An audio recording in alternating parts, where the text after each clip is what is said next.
Yun, good evening guys. Meron tayo dito flat iron. Ang flat iron ay ginagamit sa pagplaplansya sa mga damit, to press the clothes. 3P of flat iron parts, external part, body. Ito body, dito nakasalalay, dito nakakapit lahat, nakasalalay lahat.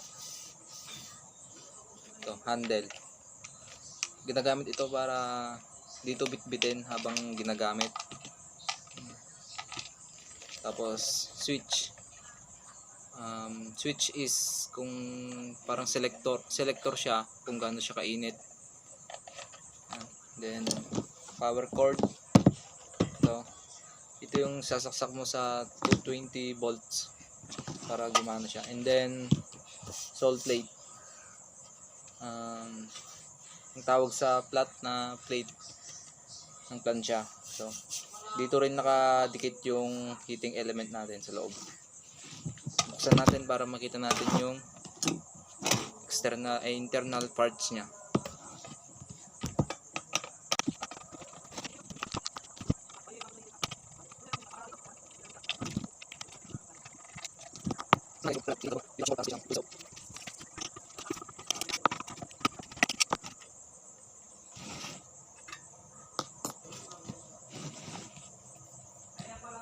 Yan guys, ito yung nasa loob ng flat iron natin, internal parts niya. Ito thermal fuse, para ang purpose nito para protektahan yung flat iron natin kung sakaling magka short circuit. Tapos dito contact point, ayan o. Pag inopen mo yung selector, bababa yan, didikit. Tapos dyan nadadaloy yung current natin, pupunta dito sa, ito naman is yung heating element natin,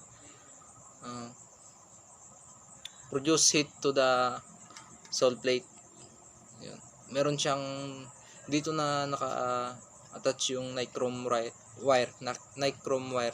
Dito siya sa loob nito. Tsaka yun, switch ito. Dito na nakakon yung switch. Pag inopen mo yan, bababa yan na gano'n. Yan. Yun. Testing parts. Kung okay ba siya para malaman natin kung good condition siya, no. Ang una nating i-testing is itong power cord natin, kung goods kung may continuity, no, para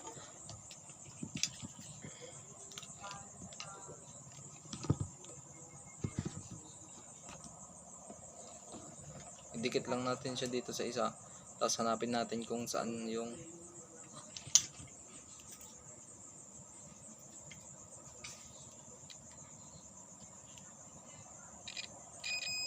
ayun o, tumunog.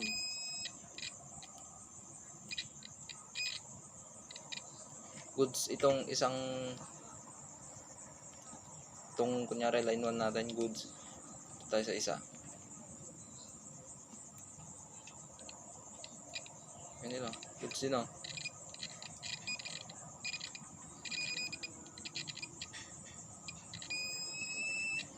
Goods. Walang problema ang ating power cord.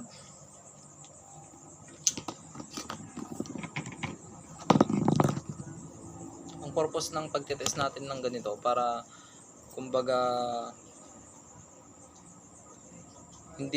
kumbaga may putol siya, no? Hindi siya wala siyang continuity na walang dadaanan yung voltahe natin na papasok dito sa ating Next is yung thermal thermal fuse. Ang purpose nitong thermal fuse is to protect kung magka-short circuit man, para hindi masira ang ating plancha o flat iron. Mas deflect 0 ohms dapat siya, dapat wala siyang reading. 0 ohms, no resistance.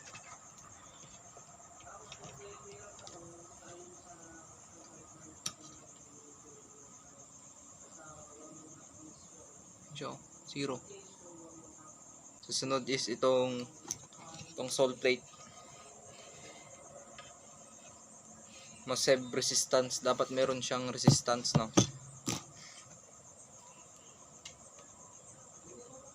Lang. Ayun, 53.5. 2.1. 53 talaga siya, guys. 53 ohms yung ating heating element. So, heating element 53 ohms. Sunod naman natin is itong selector. Kung dinikit natin siyang ganyan, dapat meron siyang continuity.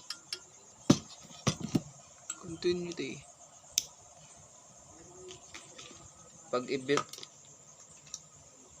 ito siya, yan. Tapos baba natin. Ayun, diba? Meron. So, nasa goods condition lahat ng ating internal parts. Good condition lahat ng ating internal parts.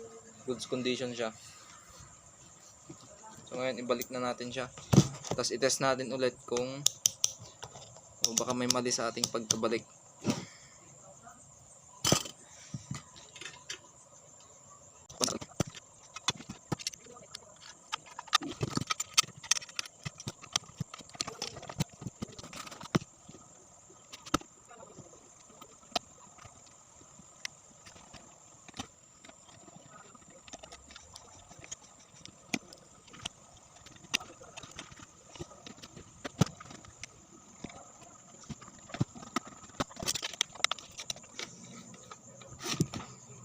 Guys, naibalik na natin.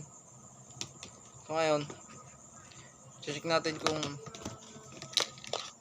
tama ba yung pagkakabalik natin. Dapat pag naka-off pa lang siya, dapat wala pa siyang reading.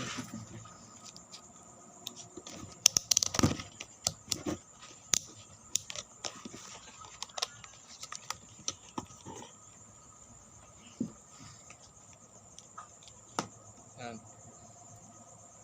Nakopyan guys wala siyang reading. So pag sinindi natin yan, magkakaroon na siya ng reading. Ayun, 53 ohms. 53 ohms siya.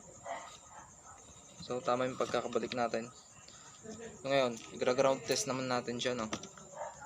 Baka meron siyang, punta lang natin siya dito sa continuity. Tapos idikit natin siya sa body niya. Kasi pag tumunog yan, ibig sabihin grounded siya. Hindi naman tumunog.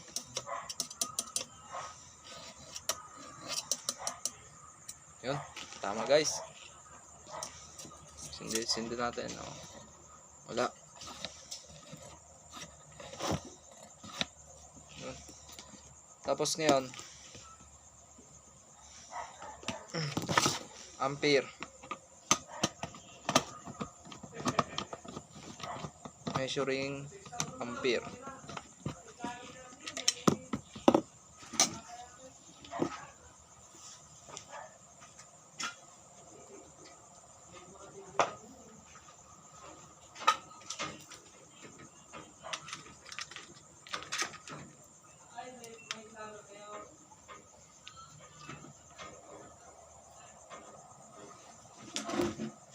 Ampere measuring tayo ngayon kung ilang amperahe ba ang dumadaloy dito sa flat iron.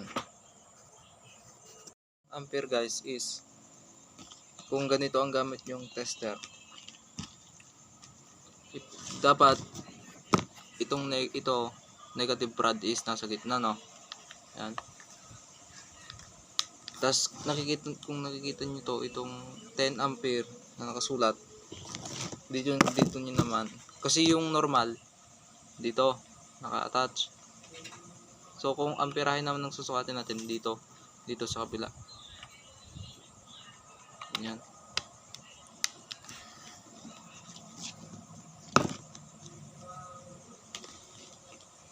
Tapos iset natin siya sa AAC or ampere alternating current, kasi merong ampere direct current, AAC tsaka ADC. So dun siya sa 10 ampere AAC.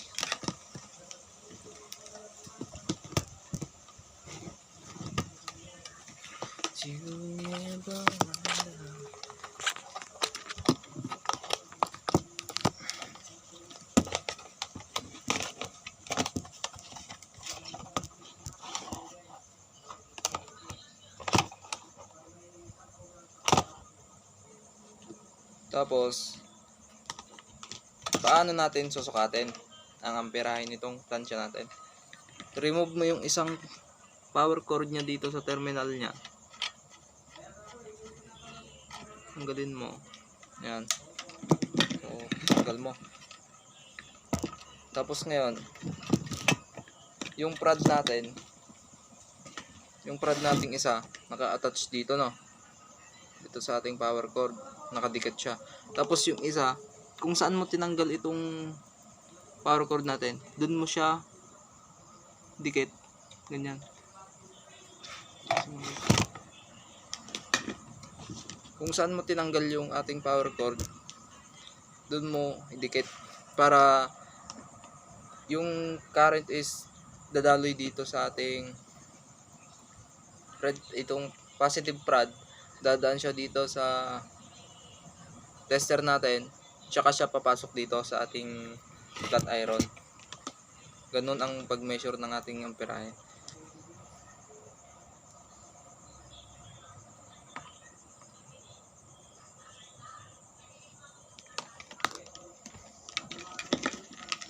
Guys, saksakan natin, konting ingat lang kapag tayo nagtetest ng ganito, kasi mahirap na tayo makuryente.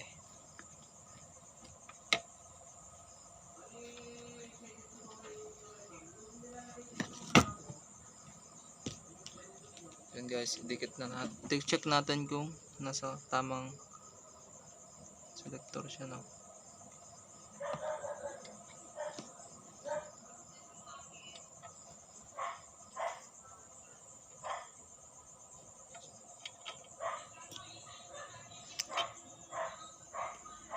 Masok pa ito, ah.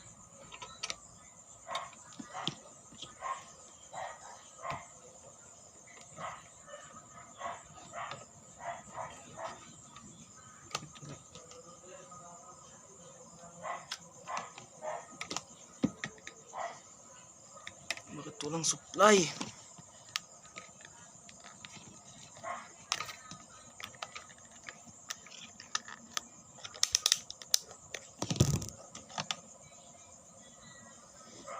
Check natin guys kung may supply ang ating source.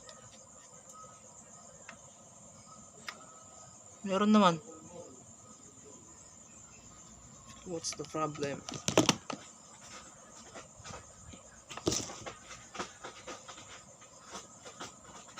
Try natin ulit.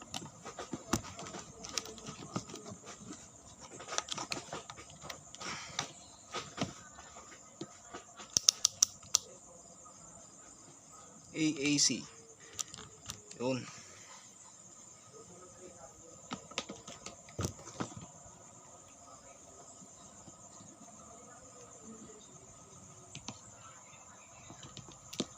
Baka hindi lang nakadikit ng maigi to.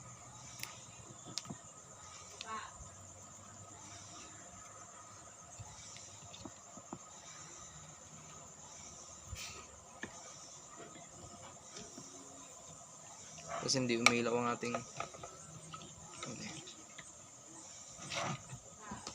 Yun. Try natin ulit. Konting ingat lang.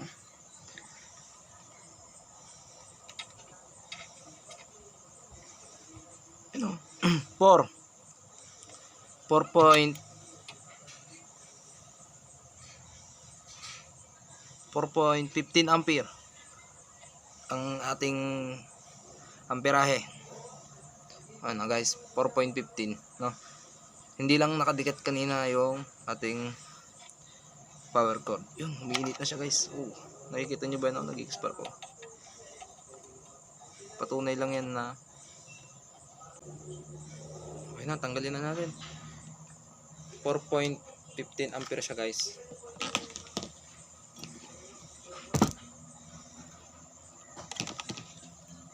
So ganun ang mag-test ng amperahe. Set to AAC 10 amps and then break the line 1 to connect the test prod para dadaan yung current sa ating multitester. Series, parang naka-series siya guys. Bigla mainit. Balik ko na.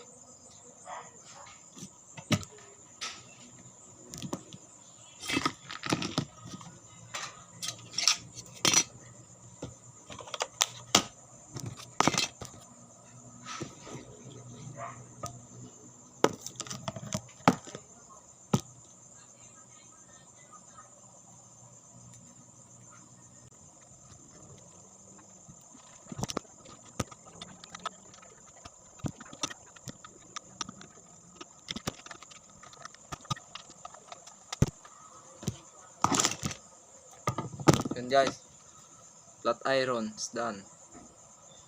Good siya guys.